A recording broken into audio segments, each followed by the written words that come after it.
Good morning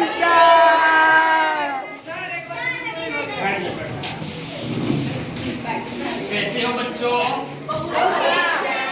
आज तुम लोगों को गणित में त्रिभुज के बारे में बताएंगे। क्या बताएंगे?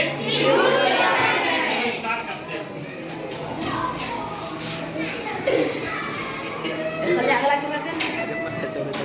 कितना तारीख हो गया?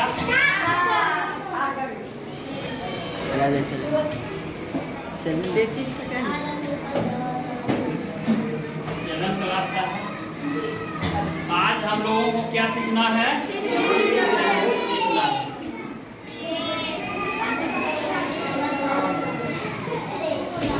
तीन रेखाओं से बनी आकृति को त्रिभुज कहते हैं। तीन रेखाओं से त्रिभुज कहते हैं। पहला क्वेश्चन आएगा, त्रिभुज किसे कहते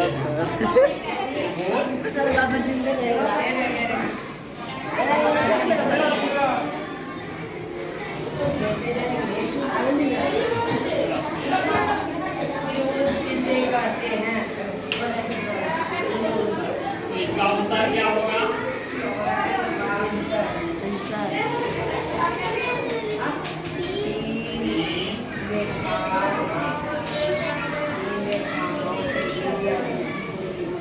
साइड को क्या करছি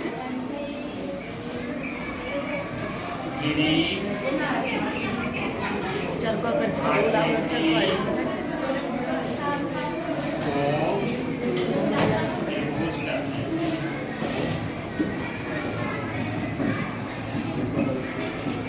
ये त्रिभुज का सिंबल है।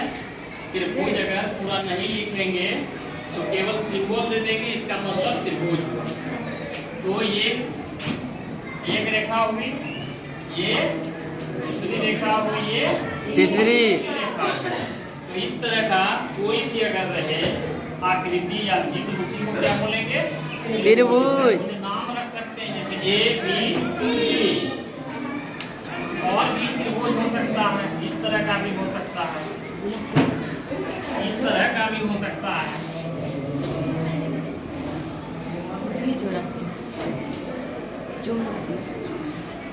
तो हम लोग त्रिभुज में यह भी सीख चुके थे, त्रिभुज कितने प्रकार के होते हैं।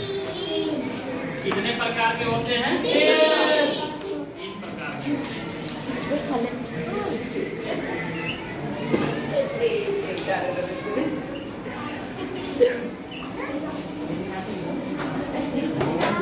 लाइट का तेज कर को साव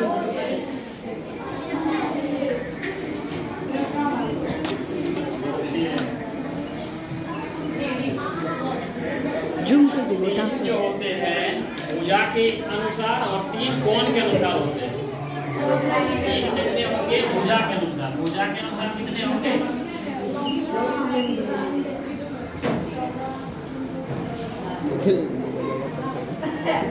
पार हो जाएगा यार, क्या आर होगा चाहे पार होगा, मेरा पार होगा। भुजा के अनुसार कितने होंगे? जान करते सर हम। हाँ जान गए।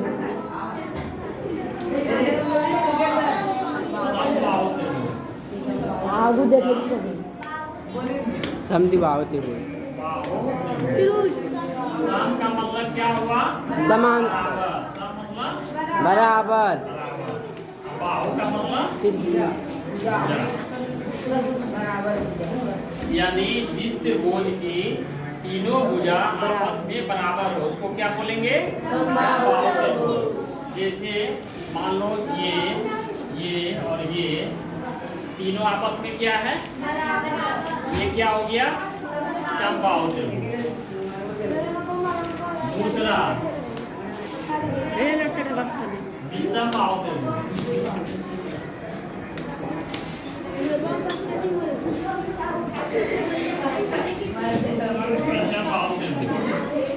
यानी जिस त्रिभुज की एक भी भुजा आपस में बराबर नहीं है, जैसे ये अलग है, ये अलग है, ये अलग। तो इस तरह के त्रिभुज को क्या बोलेंगे? विषमबाहु त्रिभुज। विषम यानी एक भी समान नहीं। तीसरा क्या हो गया? समत्रिबाहु।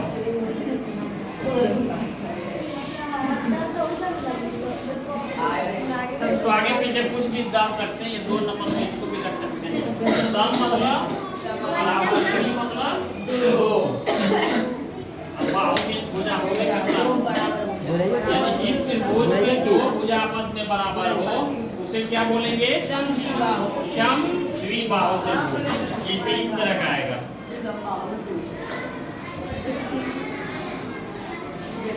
ये क्या है, ये कितना है, तो नहीं, ये मान लो ये 10 है cm, तो ये भी 10 cm। इसका भी नाम कुछ रख सकते हो, D, E, F, बीच में जी। तो जिस त्रिभुज की 2 भुजा आपस में बराबर हो उसे क्या बोलेंगे? समद्विबाहु त्रिभुज। जिस त्रिभुज की तीनों भुजा आपस में बराबर उसको क्या बोलेंगे? समद्विबाहु त्रिभुज। जैसे इसका लंबाई मान लो 15 है, ये भी 15, ये भी 15। लेकिन एक त्रिभुज ये भी है,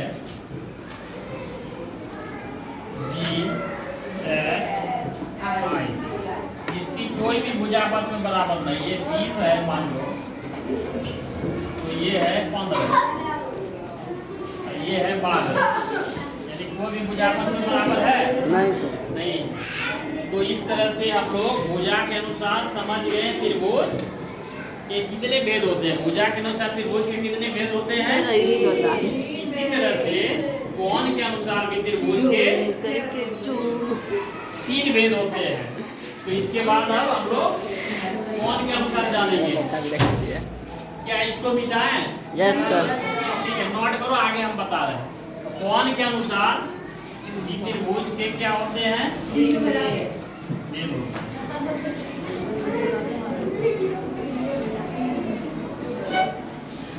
बंद कर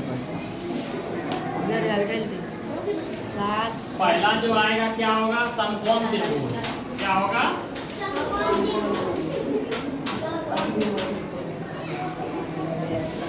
समकोण त्रिभुज किसे बोलेंगे? जिस त्रिभुज का एक कोण 90 डिग्री हो, जिस त्रिभुज का एक कोण 90 डिग्री हो, जैसे ये वाला।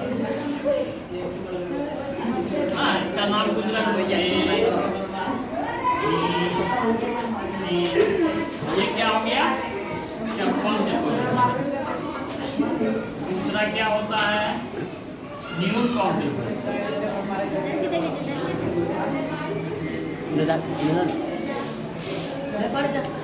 न्यून कोण त्रिभुज किसे कहेंगे?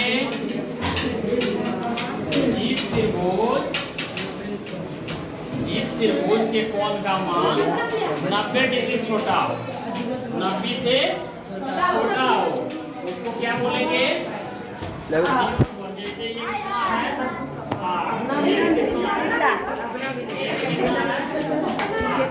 तो इस तरह का त्रिभुज रहेगा, वो न्यून कोण में आएगा। ये जो है न्यून कोण त्रिभुज हो गया।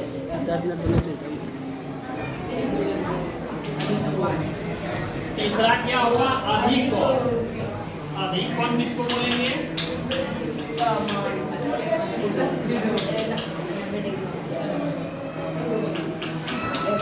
अधिक कोण त्रिभुज किसे कहेंगे? जिस त्रिभुज के एक कोण का मान 90 डिग्री से ज्यादा हो, जिस त्रिभुज का मान एक कोण भी अगर जो है 90 डिग्री से ज्यादा हो जाए, समझ जाओ अधिक कोण त्रिभुज है। जैसे ये वाला देखो 90 से भी ज्यादा है ना, यस सर। ये मान लो 120 है, ये कौन सा त्रिभुज हो गया? ये हो गया अधिक कोण। ये कौन सा त्रिभुज हुआ? ये कौन सा हुआ? समकोण। समकोण हुआ। हाँ, ये न्यून कोण हुआ। ये कौन सा हुआ? ये कौन सा हुआ? तो इस तरह से तुम लोगों ने त्रिभुज के प्रकार को सीखा। अब इसके बाद हम लोग नेक्स्ट जो है मैं तुम लोगों को इसके क्षेत्रफल के बारे में बताएंगे। ठीक है बच्चों, अब तुम लोगों के लिए होमवर्क रहा। क्या होमवर्क रहा? इसे याद कर लेना। क्या कर लेना है? और क्या रहा? याद कर लेना।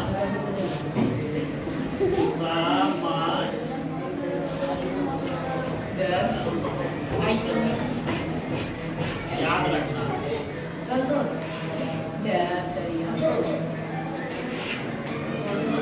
ठीक है बच्चों, चलते हैं।